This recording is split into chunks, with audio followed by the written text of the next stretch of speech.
Hello, welcome to the Steam demo or the Steam playtest for Once More. I've played one playtest on the launcher, and the launcher was a bit weird because you had to make an account, download the launcher, download the game, and then if you didn't have the code to enter the beta, you couldn't play it. And I got angry the first time, and I waited for a code. The second time, or the third time, I think the third playtest, the one before this one, I got to play because it was based on who entered the game first instead of having a code. Now, some background about the game. The game will be a server-based MMO, but it's not really an MMO. Don't think of it as an MMO. It's kind of like a server-based instance of the game, which makes it kind of like Rust and other games out there. So it's not going to be what people think it is. I think the main difference between the PvE and the PvP servers, aside from the obvious PvP events and some other stuff, will be that I think the PvE servers will have a longer time for the players to adjust and play, and the PvP servers will have a, I don't know. I think it's still unclear what the business model of the game will be, but I can tell you that the PvP servers will last about 6 weeks, and in the every week will have a specific event to it. In the first week you have a lot of instances to the server, meaning you have instances where you can basically switch from server. Let's say you're playing on Star Strike 1 and then you want to play on World 1 or 2 or 3, World 1 up to 10, depends on the server, I guess. So if you're on Star Strike 1, and then you're on World 1, you'll only see the players that are on that world. And if a PvP event starts, you'll be able to see players from all of the shards of the server.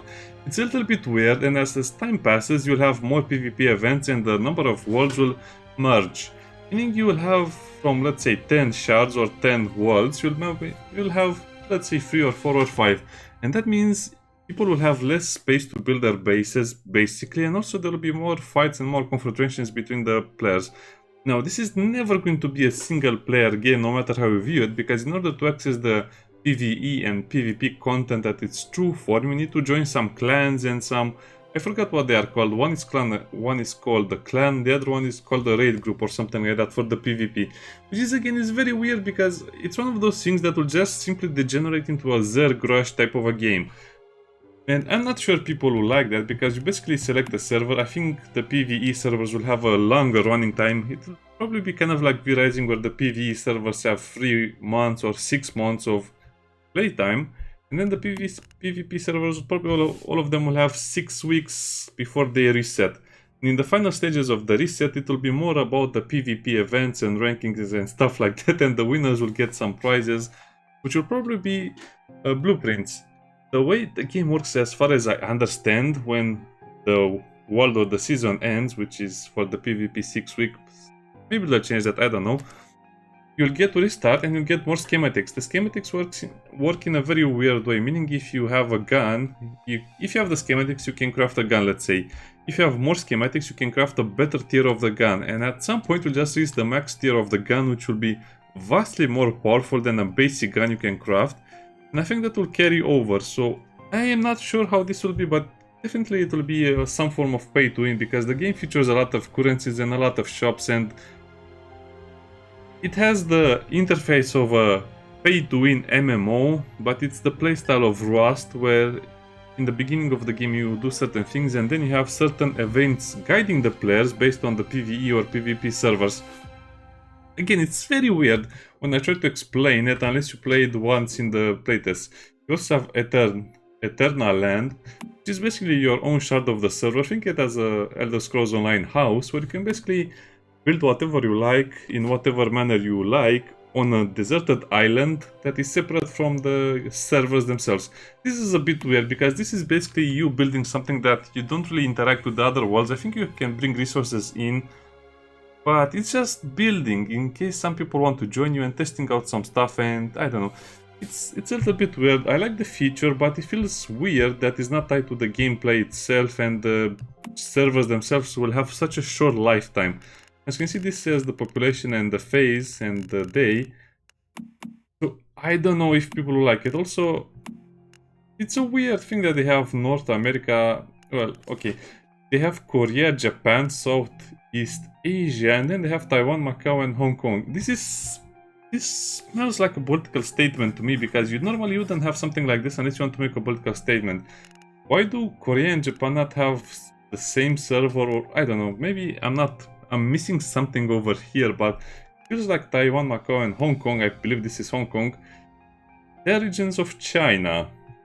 So they don't have a China server. I guess it's such a big country they need separate stuff, but if you look at the map, Taiwan, Macau, and Hong Kong are basically in the south east of China.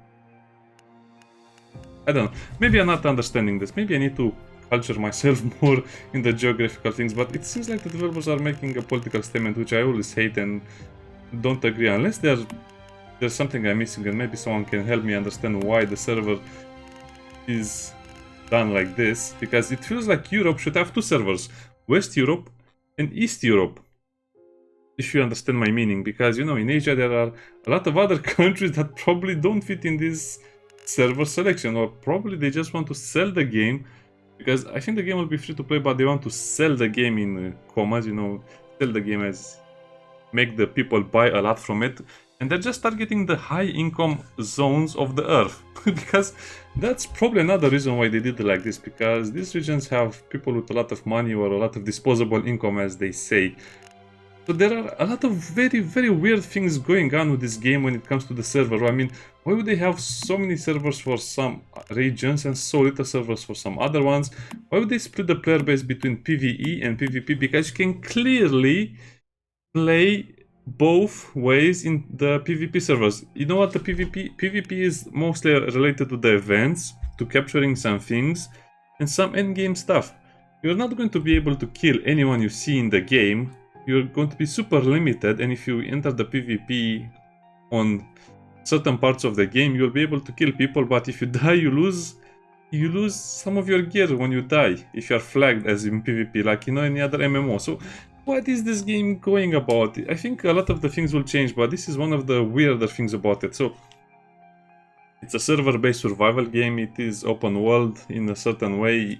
You can build in the same spot on the same server if you just change worlds, because the game follows a world-based server, and the world will kind of collide or collapse, and you'll have less worlds as the game advances, and people will probably stop playing in the final phases of the server, only the ones that are interested in the high score.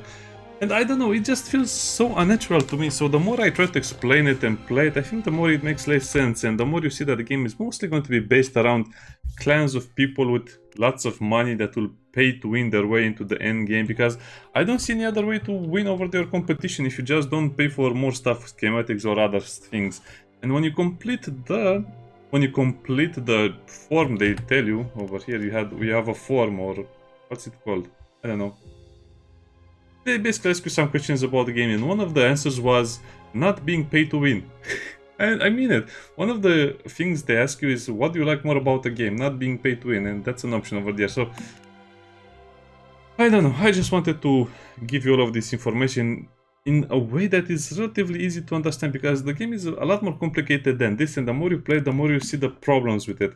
So we'll play on Europe, which I would have preferred if this was Eastern Europe, because it's kind of a big zone. We'll play on the number 1 call for PvP, Evolution Squad PvP. Let me check something out. So as you can see, this, yeah, they have 2 and 1.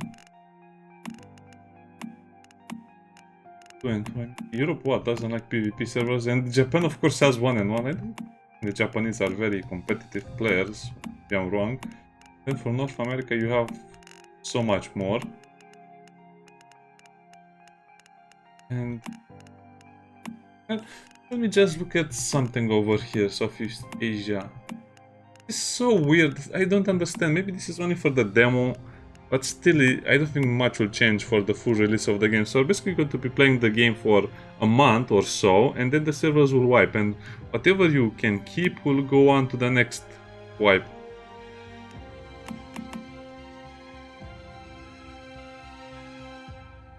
Starlight 5. What do you mean Starlight 5? I mean, I think that you cannot even see all of the servers or something. This is something very weird that I'll never understand. So you have the Starlight servers, and then you have the Starstrike servers. I want to play on Starstrike 1.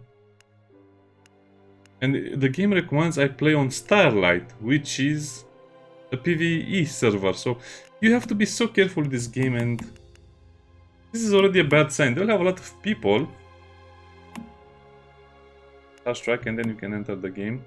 Europe Evolution is called PvP. Anyway, sorry about that. I guess you will find very contradicting opinions about the game, and that this intro was supposed to explain some of those decisions. Anyway, let's watch the intro. Our lives have followed a long path. But eventually, all roads reach their end.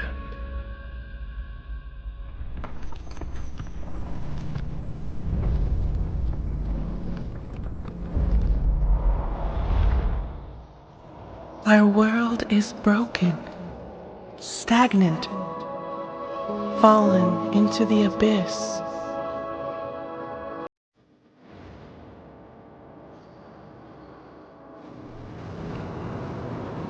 But everything is born from darkness, even the universe itself.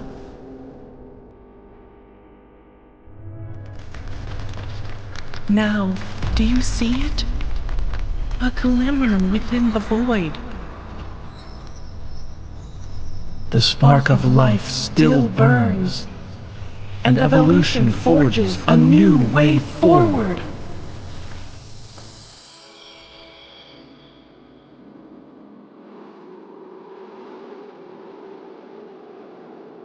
Once your faith overcomes despair, once you move beyond death, once life returns to this world,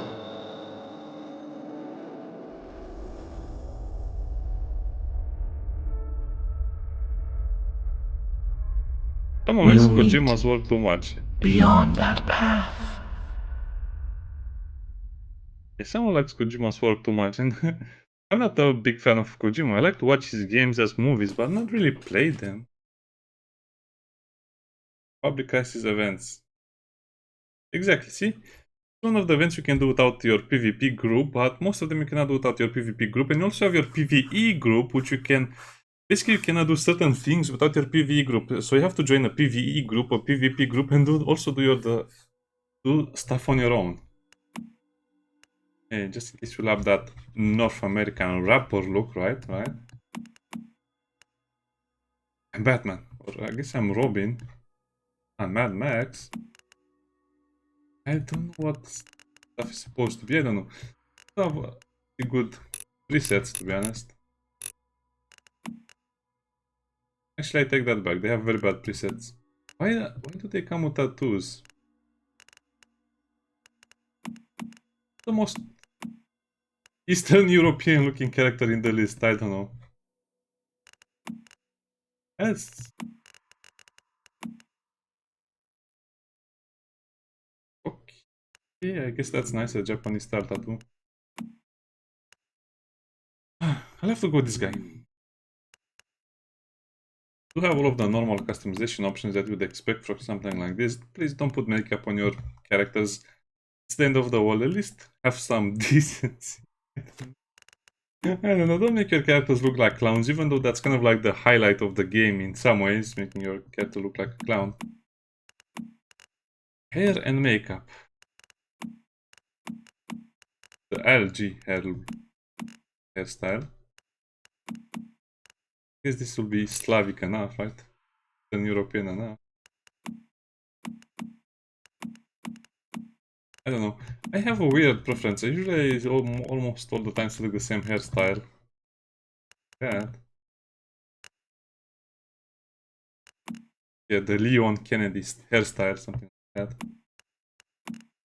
Also have to change. Oh no, that's something we want on our hair. Wow, a lot of samurai knots. Let's just call them samurai knots. Okay, let's. This body. It's one of those games where this is stupid because the height will also play a factor in this because you want to be smaller. This is probably the peak evolution of the game. In a PvP game, you want to be harder to hit. I don't think this should be an option in-game because most of the people just be midgets for the sake of having a smaller target. Head size.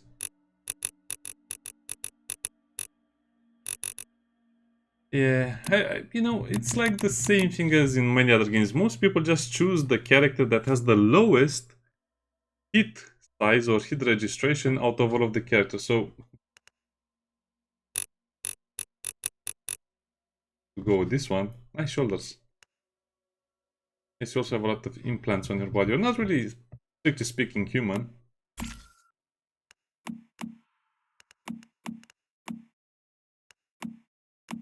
Let's name our character.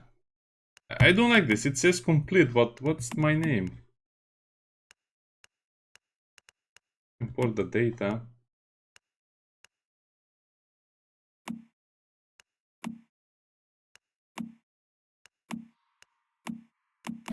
Okay, let's complete the character creation and let's write our name.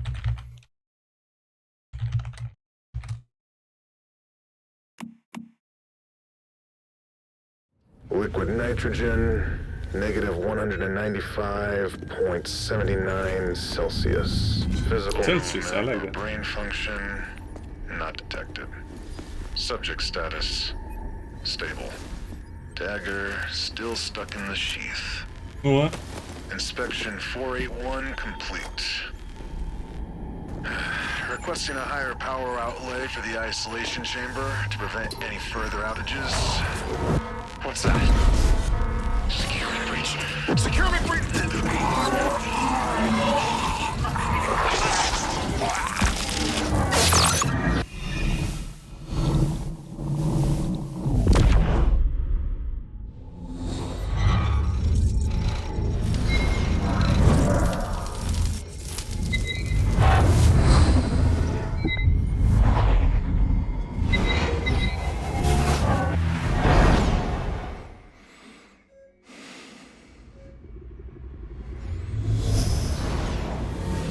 I guess we'll have an episode 0 or something like that. Yeah, you need a lot of time to get into this game, and it all seems so magical and mystical, but it's just a game like Rust. With a lot less PvP. I guess, I don't know.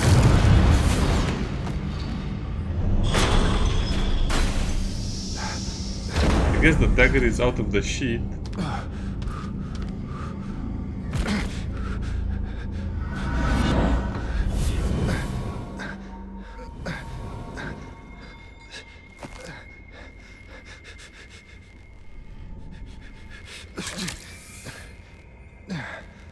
Also, the game will have an in-game shop where you can buy a lot of those things you see, like healing items and so on. Filter max occupant 73%. Why 73? That's such a weird number.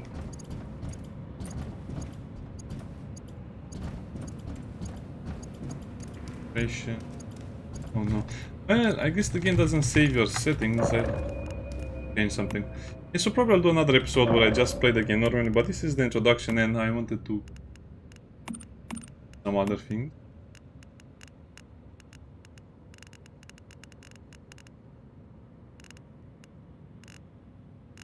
What is the sensitivity? I always forget. Pulse, hold, speed will be press, crouch will be press.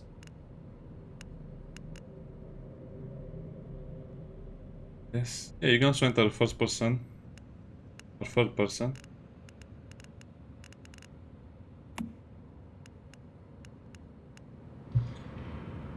The game is designed, as you can see, for mobile and console. I guess I should have mentioned that in the beginning, but anyway. Not really noticed. I don't think the game will have crossplay. If it will have crossplay, it will be so weird.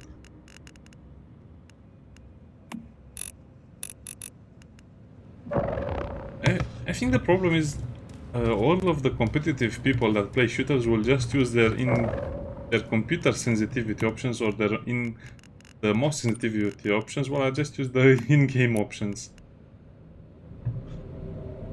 Really, this is as much as it can go. That's so weird. We have a mysterious knife that teleports into our hand.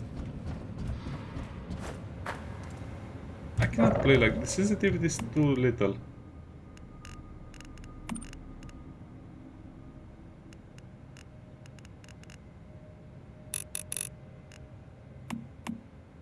Not sure if I'm changing something. That remnant from the ashes roll. Yes, sorry about this, I guess.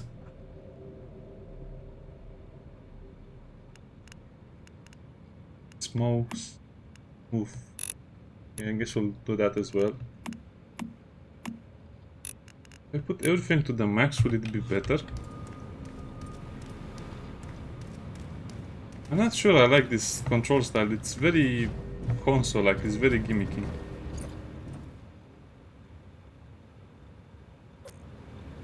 They gave me an injector. Okay, let's just keep playing. The introduction and the first part of the game will be amazing, but then you'll see it kind of drops from there. Change daily.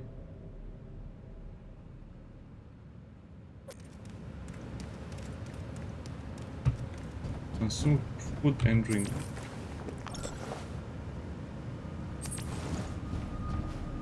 Delicious spam.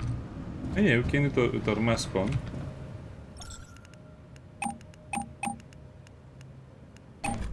What? Okay, let's do that again.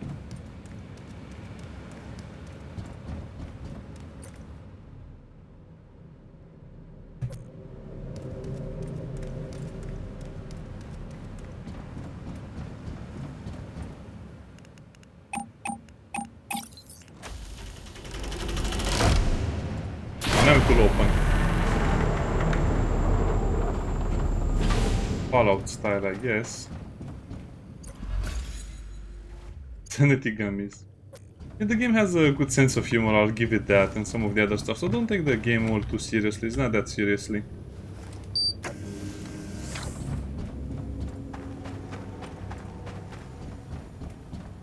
And the introduction to the game is so long. That's a special type of backpack.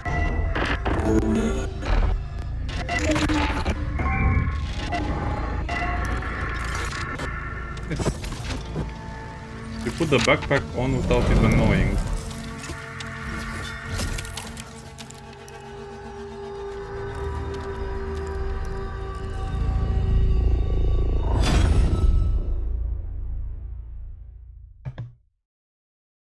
I have to say they have done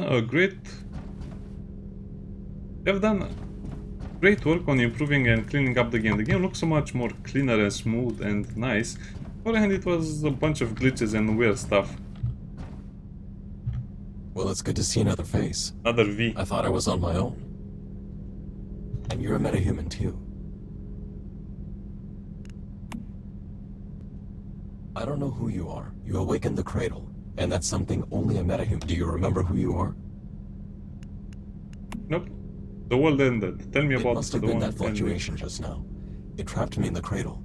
It could have robbed you of your memories. You can call me V. It seems that our interests are... Why are you here? To guide you, right? I came to secure a deviation, a paper butterfly. Right now, though, we need to move. I can show you the way, but only if you help me complete. All you have to do is listen.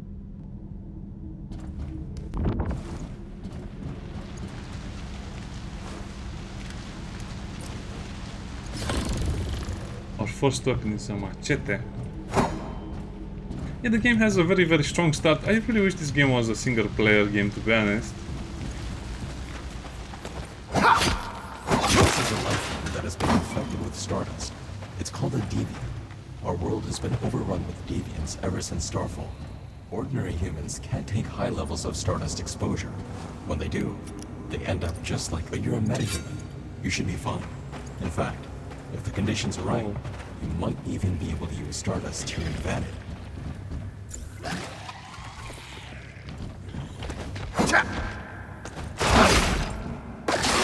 Yeah, the game is still a bit choppy, so I guess we're getting into the choppy area of the game. Also, they have improved performance as well. Yeah, they're really finishers, or not finishers, backstabs.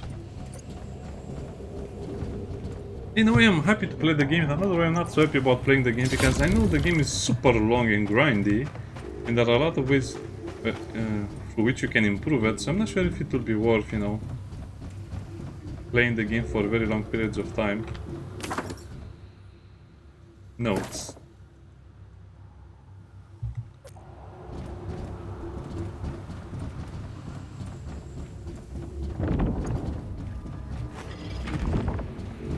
Doesn't really matter what you do.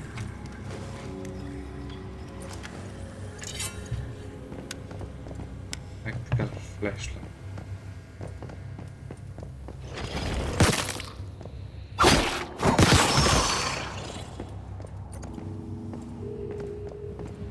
Yeah, you also have a weird shoulder push attack. And your main objective in the game is to actually level up. Because you need to level up, I think the max level was something like 50. Always with the weird anime little girls. No exception. Even though the game does a lot of great things, I really doubt its business model being a free-to-play, being server-based and the servers wiping so often and the PvP and the PvE being separate on the servers, even though they can clearly just manage servers with only PvP since PvP is so limited anyway. We need something powerful to challenge the evolutionists. And I think Butterfly. It's flying. my name is Victor Hammond. What's your name?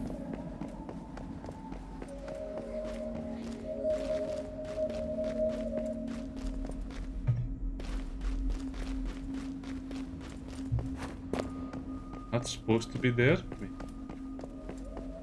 Oh, okay.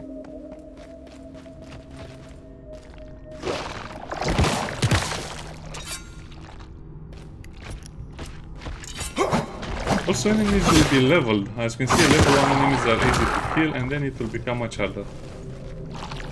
Did I actually get the gear inside? I think I got it. Yeah, you'll be able to craft some items and things that will make you a lot stronger, but again, that's something we'll discuss a bit later. It's such a weird animation. Most of the times we'll be fighting these guys anyway, zombies and these guys. I guess that's supposed to be... We found it. Reach out your left hand. See if you can feel the rhythm of it. Then try and secure it. And the attributes over equipped gloves, really? I don't remember that being a thing, okay? Oh, the game is so heavy on the story points. We still have basically 10 more minutes of story points.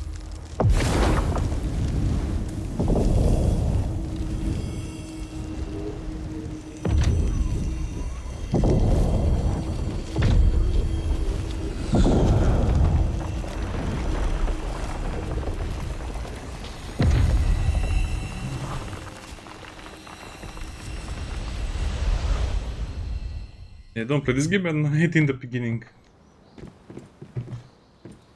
Also, this is an instance of the game. The server itself will have also instances in the forms of dungeons and some other stuff, obviously. V, you're still alive. Yes, and look what I found. They were kind enough to activate the cradle. Thank you, metahuman. This means a lot. Mitsuko. I used to be a metahuman as well. Mitsuko is a very special meta. It's thanks to her that I was able to take refuge in... Yes, an emissary of sorts. I wanted it to help rescue other metas. The recent fluctuation must have startled it. The important thing right... See that thing in the center of the room? It's a device for... Basically, you can also leave the deviations in your base. The butterfly is recovered. Oh, nice. Deviations can be very dangerous if not taken care of. They can radiate... This is why we created the mayflies. We make cradles and securement units. We're trying to find ways for humans and deviations to live in harmony. No one's exactly sure what they are. Just that they're not bound by the... When deviations get stressed, they release stardust. We think this brings our world and rift space closer together. Like with Starfall, sometimes it becomes possible when that happens between the two planes of existence. Some deviations are friendly, like the butterfly. But others... It's not practical to secure all of them, of course. But if we can learn... Also, the star...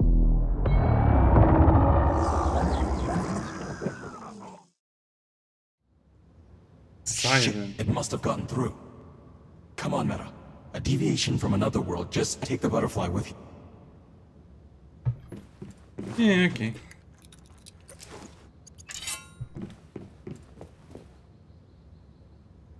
Wait, I wanted to read the book.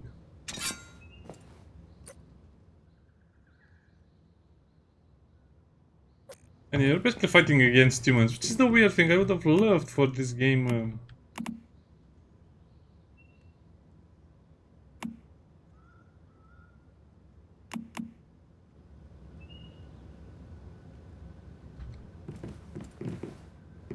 I would have loved for this game to be more about fighting the deviations, but nope. Yes, again, it's another game where you have to fight humans. Humans are always the worst, apparently. Even if the world ends, you still have to fight the humans.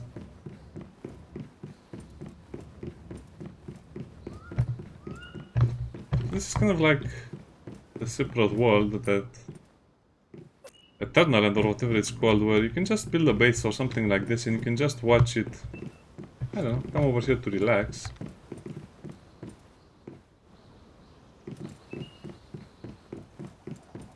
So whatever you see over here, it's something you can build.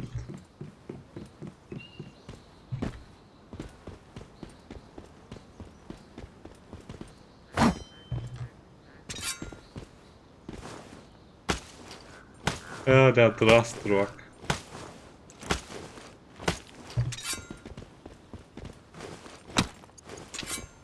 That's not what I wanted to do.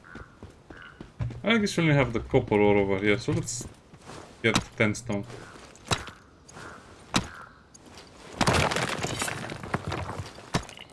As you can see, the game suddenly slows down to a crawl.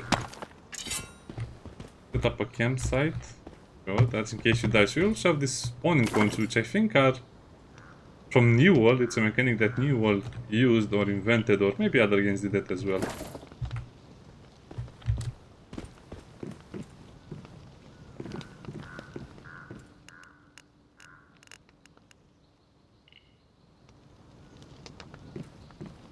A rough pickaxe.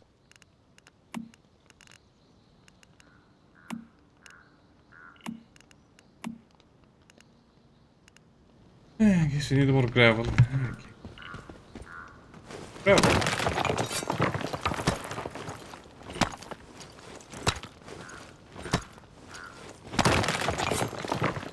I will at least want to get into the real world today.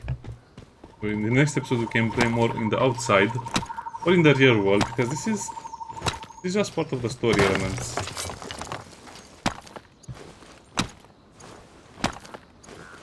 Yeah, swing your rock at the rocks.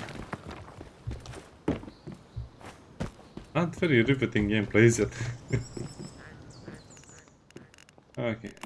One pickaxe, which also takes a bit of time, and then they want me make a rustic crossbow, which I don't have the wood for.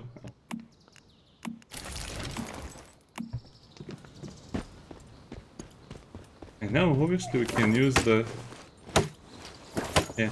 I'm not sure how you equip it, I just use it on my hotbar and apparently that works.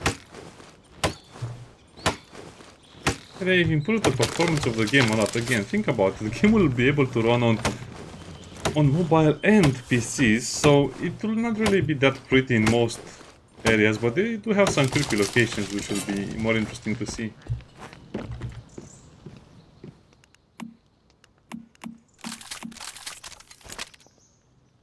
Okay, our first weapon is ready, and as you can see it has 201 damage, but it does have all of the other stats. It will show you, it just doesn't show you over there.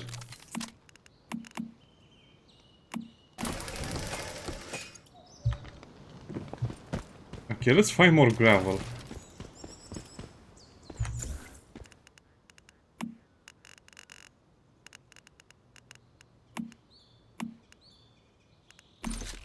Whip.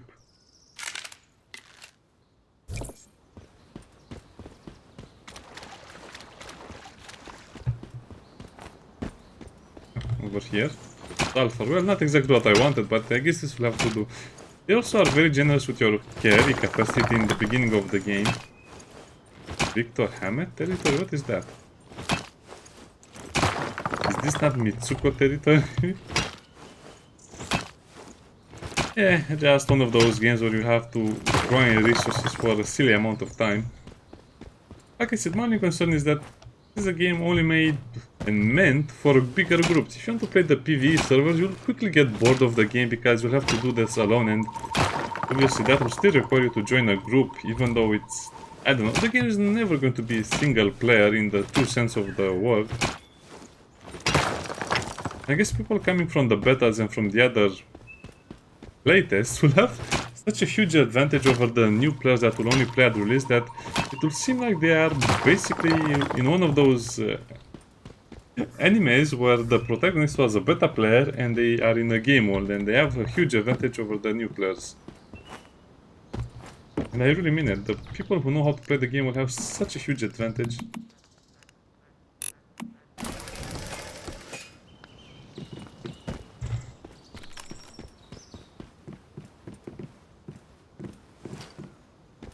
Fight. Fight, fight.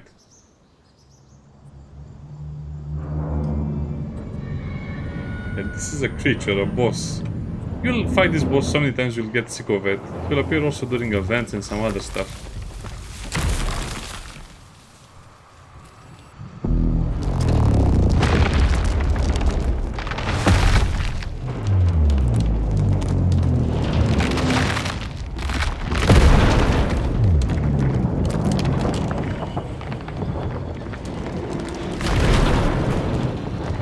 Yeah, it's very impressive the first time you see it.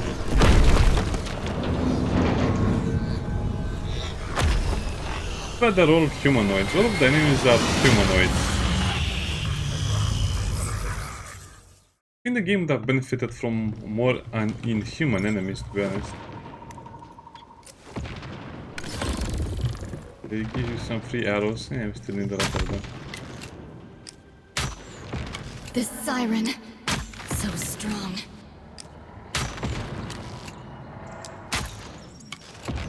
Summon the butterfly. It will fight alongside you.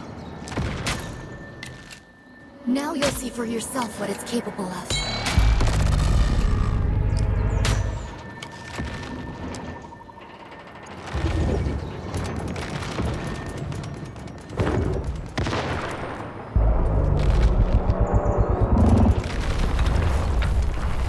Oh, I hate this attack so much. I just wanted to show its attack.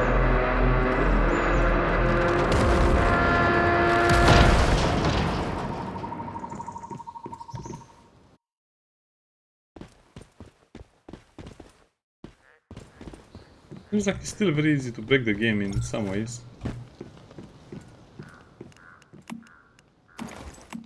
Let's get all of those arrows, and I should probably also take the copper here so I don't have to farm for it in the real world. Yeah, the game doesn't really give the player a good sense of what the game is. I think you have to play for at least 10 hours to understand what the game is and all of the system functions and what will be the shop, what is the seasonal content, the rewards, I don't know. It's a very complex game to throw at you in the beginning, but after that you kind of see that it doesn't have a lot of magic left. And also you become more or less a Pokemon hunter.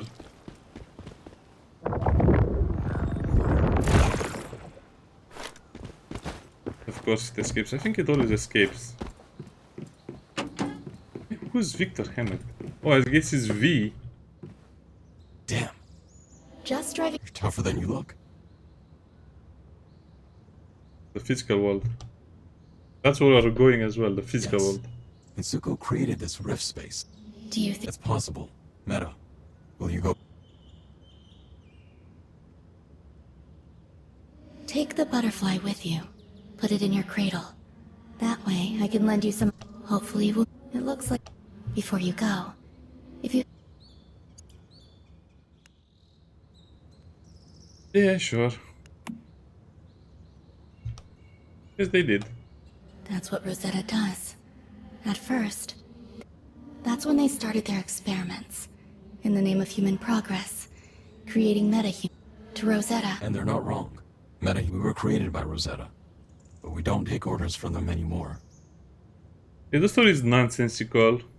I mean, why would you not work with Rosetta?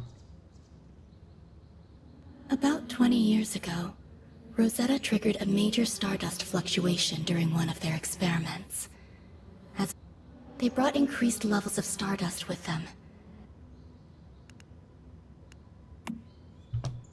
They're just entities from No the one's other exactly sure what they are. reality. Good luck, Just that they're Meta. not bound by the physical laws of our one deviation, and when that happens, Okay, I'm ready to go. I mean, I'm ready to play. This is basically an extended Good tutorial. luck.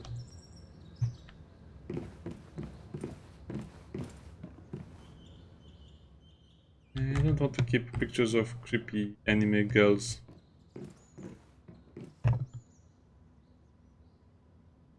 Okay, fine, let's take a nice picture of her.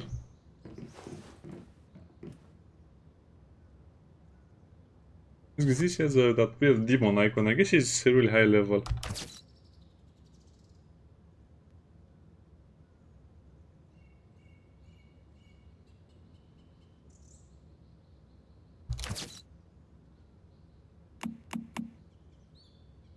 Yeah, as you can see, this game has everything you could even imagine other games created.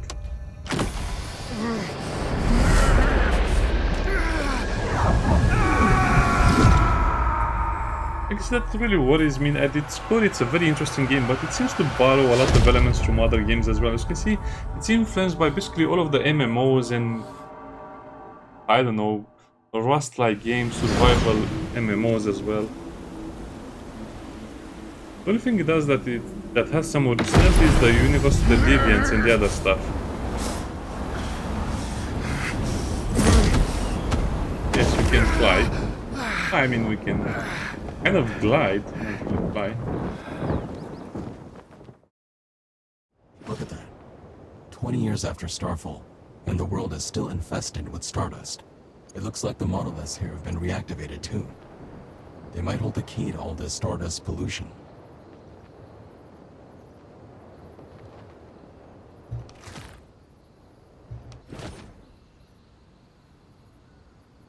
I guess this is the only time where you can do something like this, because you get to see the world as it is.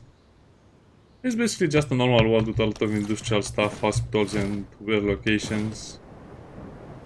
Mostly the buildings repeat themselves, the events repeat themselves. Now that we've made it, let's set up a territory.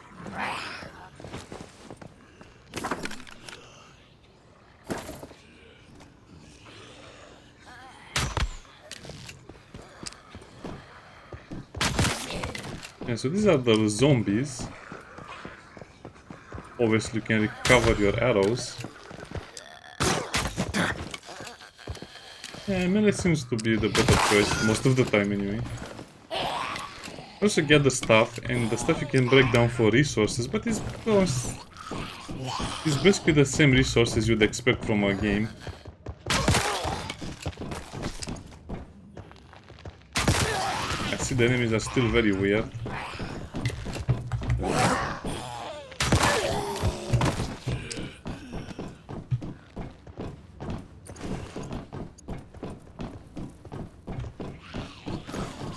Okay, I'll just play this so I can get a better idea of what's over here. This is just another... It's an item that you can break down in your base for a lot of materials. It doesn't really do anything. Think of it as much better loot. But you only get materials, nothing that is really important you can get from, you know, just playing the game normally.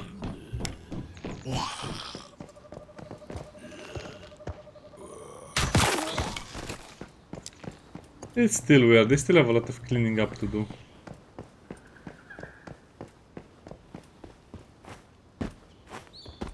There's also a lot of kind of secret stuff that you have to play the game a lot to figure them out. For example, you can climb on certain things and then you can climb on other things as well. You can go to upper levels and lower levels. I guess this will be much more apparent later.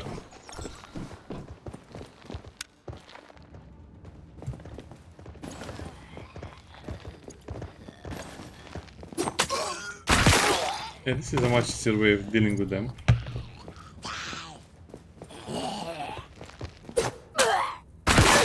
It's still very choppy, FPS is still choppy.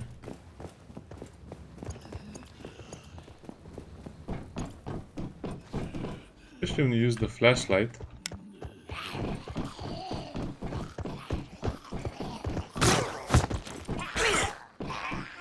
Excuse me. And that's how the enemies spawn. I guess it's good that they don't simply materialize out of thin air.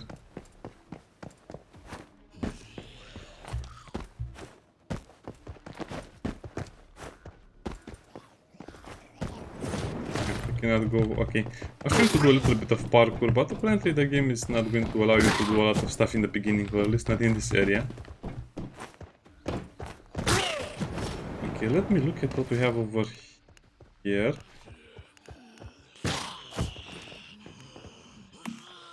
I guess we should go to the camp. You can also always change your base location.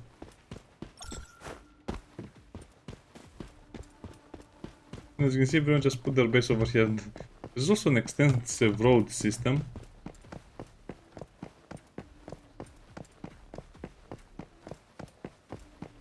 It goes to another territory. Good luck with that. Seems like everyone just puts their base or initial base over here. Now, what I recommend you do is search all of the trunks of the car for fuel and other great resources. You will need a lot of fuel.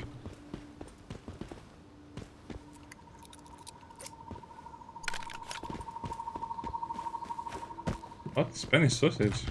Isn't that supposed to be Italian sausage? I don't know, I guess people are evolving. Also, what the game does in a very, very good way is that... Wow, what happened to the map? Is that the map is so easy to follow and so easy to put down locations and where you want to go and quest markers. I don't know, it does that in a very good way. And basically, this is the entire playable map in the last playtest, and probably when the game releases, this will be it. So, I guess we'll have about 1/3 of the map available to us.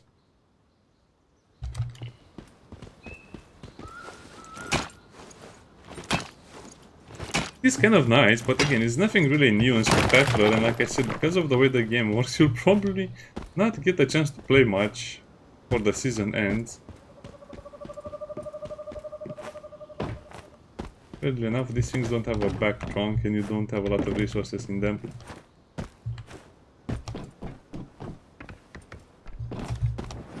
Yeah, see? The game will feature a lot of parkour. There are also a lot of rare plants you can find, and you should pick up all of the rare plants you find because they are very useful in crafting, but I don't know, the beginning of the game is very limited, and you also have just random quests in the world that you should always do if you want.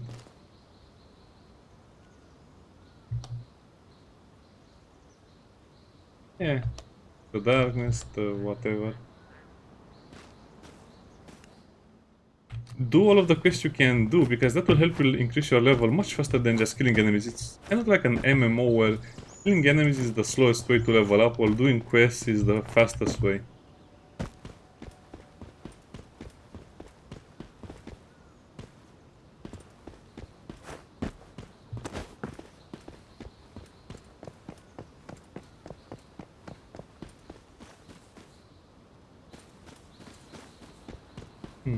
I guess it's kind of annoying that you cannot really make a base anywhere.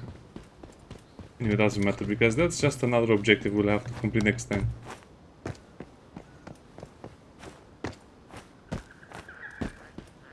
Also doing games, what for?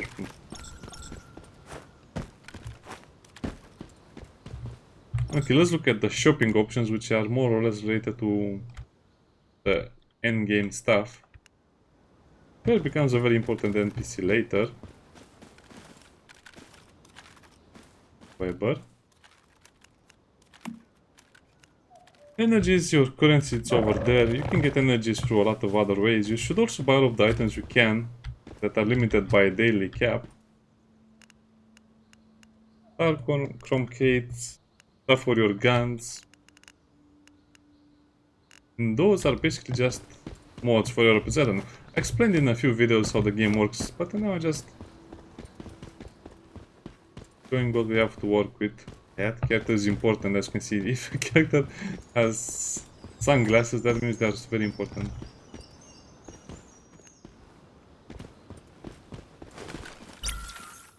I have no mail. Okay, I guess this is a good place to leave it off, and next time when I play the game we'll just have to complete the entire area. And since now we know how to play the game more or less, I'll not make a base in the beginning of the game and we'll just go through all of these locations and find the stuff that we need to find and activate all of the locators.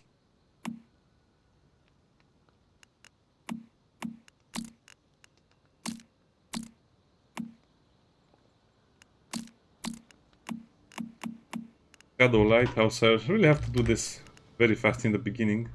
Since the last time I played, I did this only much later. Anyway, see you next time. That's kind of like the introduction of the game, and as you can see, it's a huge introduction and you barely get to play. Bye. Oh yeah, I have to manually deactivate the OBS because it doesn't really work by capturing the game itself. Oh yeah, maybe I should show also that. So let's end on this note over here. So we have first encounter, the first, it ends in 12 days. Then you go to the next one, next phase, and the last one is Duel of Legends will be the last one. Fulcrum is the material used to get schematics, basically.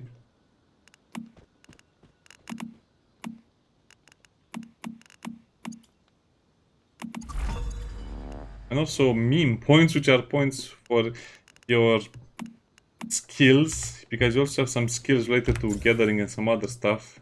I guess they're not available right now. Okay. Not activate them. Blueprints. Oh, I don't really like this system with the blueprints, since the blueprints can also be upgraded and then the items get upgraded and then you can put mods on them. And you can also put attachments to the guns. It's a complex system that probably be pay to win. Anyway, see you next time. Bye bye.